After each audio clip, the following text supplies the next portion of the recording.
James here. I still remember walking into that big movie palace on Saturday afternoons, buying a ticket for $1.20, and for 2 hours the whole world just disappeared. Those days are gone, but these photos, they bring it right back. 20 shots today from the era when nobody was quite who they seemed on screen. Let's go. Kevin Costner and Madeleine Stowe on the set of Revenge. Most people remember that movie for the heat between them and figure it was just another steamy thriller. Costner wasn't even supposed to go that dark after all the clean-cut roles behind him. Stowe brought something raw that made the whole thing feel dangerous. I'll go to my grave saying their chemistry wasn't manufactured. It had real edges, and you can see it right there in the way they hold each other. That tension cost them both something once the cameras stopped. Here's what nobody talks about. Tony Scott shot a brutal, tragic ending. The studio panicked, fired him off the edit, and stitched together something safer. The version we got wasn't the movie they made. That look between them in this photo, it belongs to a film we never saw.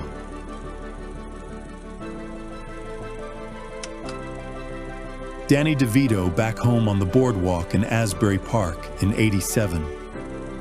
DeVito grew up right there on the Jersey Shore, and even after Hollywood started calling, he never forgot where he came from. The guy was already blowing up from Taxi and the early films, but here he is, scarf blowing in the wind, looking like he could still be one of the locals arguing about the best sub shop. DeVito always kept one foot in that world. Hold on to that name. It comes back later in a different light.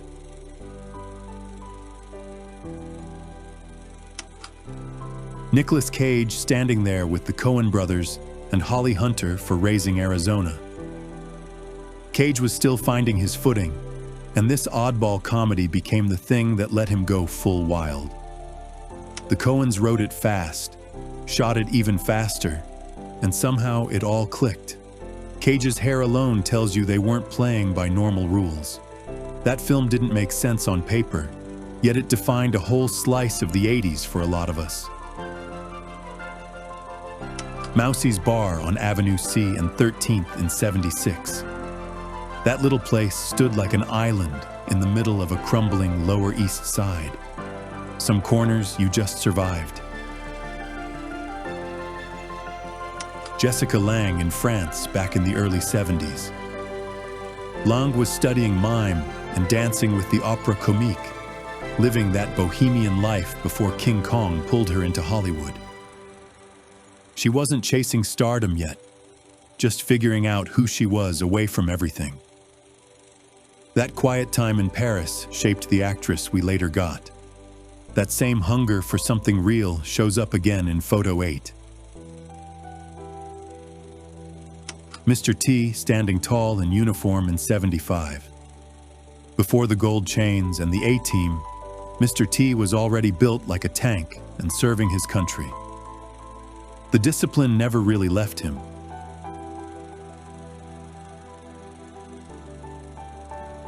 David Spade, Chris Rock, and Chris Farley together in '93.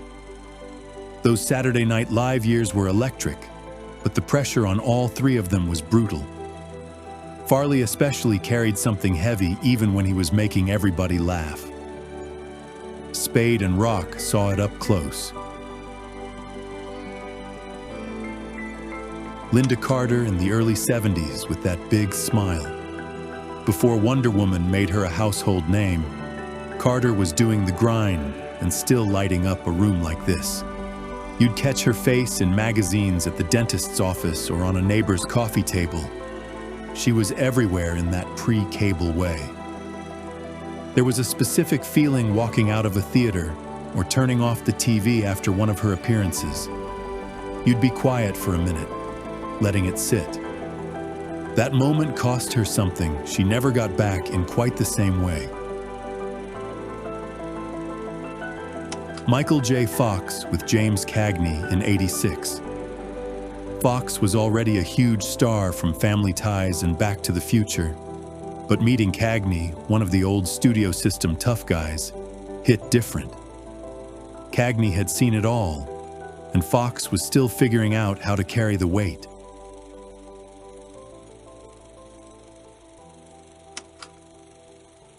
George H.W. Bush on the golf course in '91 with that giant secure phone. The world was changing fast, but some things still looked ridiculous. Bush was trying to run the country while sinking putts, and the tech hadn't caught up yet. We're halfway through, and the next section is where things get more personal. Kim Basinger in one of those early shots that made everybody stop. Basinger had that bombshell image, but she fought hard against being boxed in. The roles she took later showed she was always more complicated than the publicity stills suggested.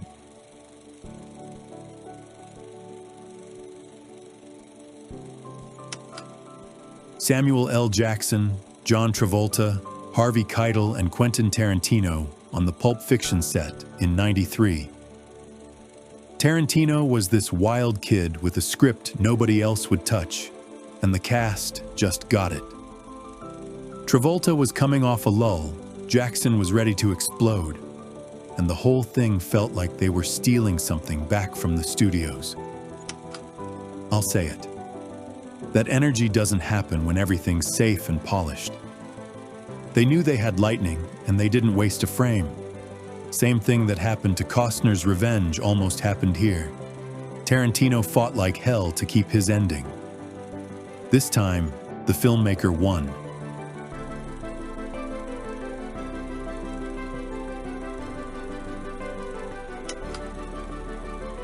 Robert Downey Jr.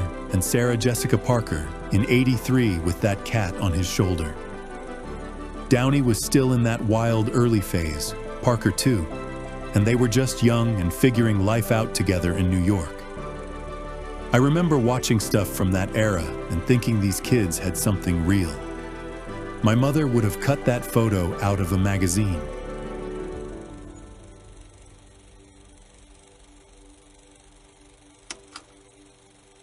George Clinton out on the water in '78, promoting Motor Booty Affair. Full costume, water skiing with the boombox. Clinton never did anything halfway.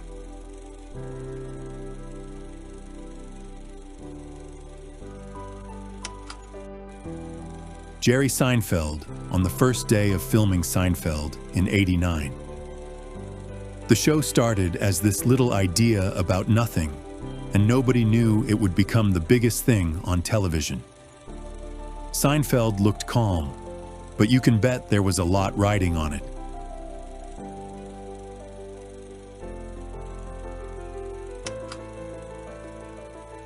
Stevie Nicks with her bodyguard Richard Norton in '75. Nicks was already becoming Fleetwood Mac royalty, but the road took its toll early. She needed someone watching her back.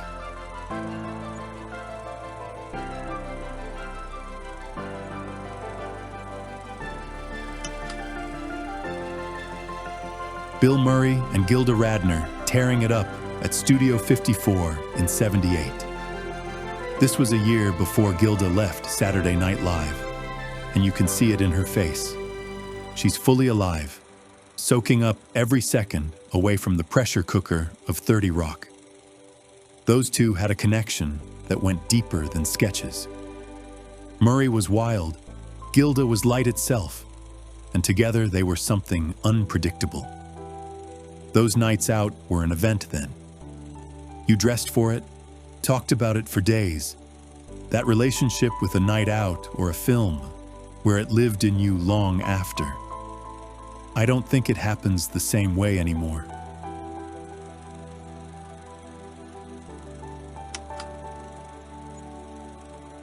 Alain Delon and Mireille d'Arc landing in Milan in '75.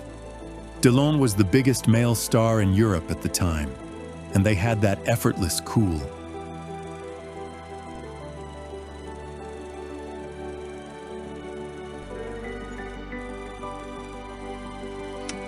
Robert Redford standing next to that grizzly for Jeremiah Johnson.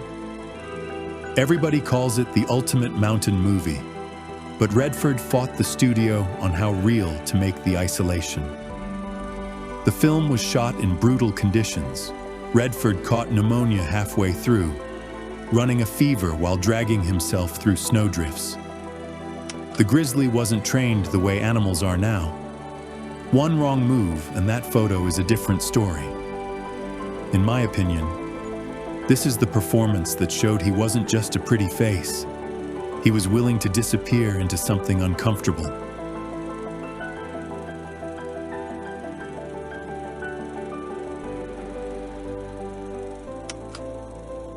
Debbie Harry in '79 with that Andy Warhol bad shirt.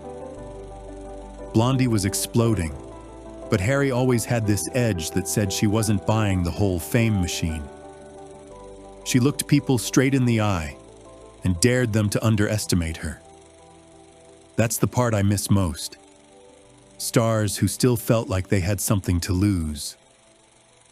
Was there a star you watched on The Tonight Show or in a film back then and realized the person was nothing like the image they sold?